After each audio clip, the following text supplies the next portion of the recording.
representation. So you've mentioned that there are several verticals in the knowledge graph. Can you expand on that? Yeah, well, I think it's somehow a new concept for people. They didn't know about knowledge graphs so much, and now it appears there are like several knowledge graphs actually.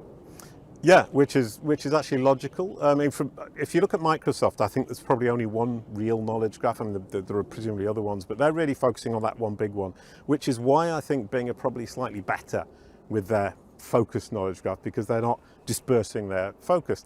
Now, what I had noticed is that the main knowledge graph, what I will call, let's call it the knowledge vault, which is the one the API plugs into, that's the big daddy of them all. It's where Google is going. It's trying to fill this up with information, but it has multiple other data sources, more or less curated, that also contain knowledge and also have knowledge graph KGM IDs.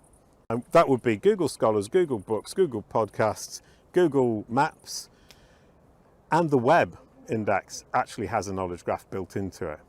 And each one of these is in a silo. It's several vertical knowledge graphs that don't communicate between each other. And that means that, from my perspective, and this is a guess, but I'm pretty confident it's the correct guess, Google is taking all these knowledge graphs, including Google My Business, and moving them little by little into the main knowledge graph so that it has one global source of information that it can refer to: entities, relationships, attributes. That is where Google is going.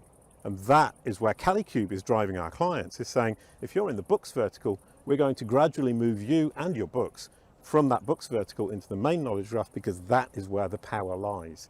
That is where you're going to get your return on investment. In terms of all that said, what can be the KPI?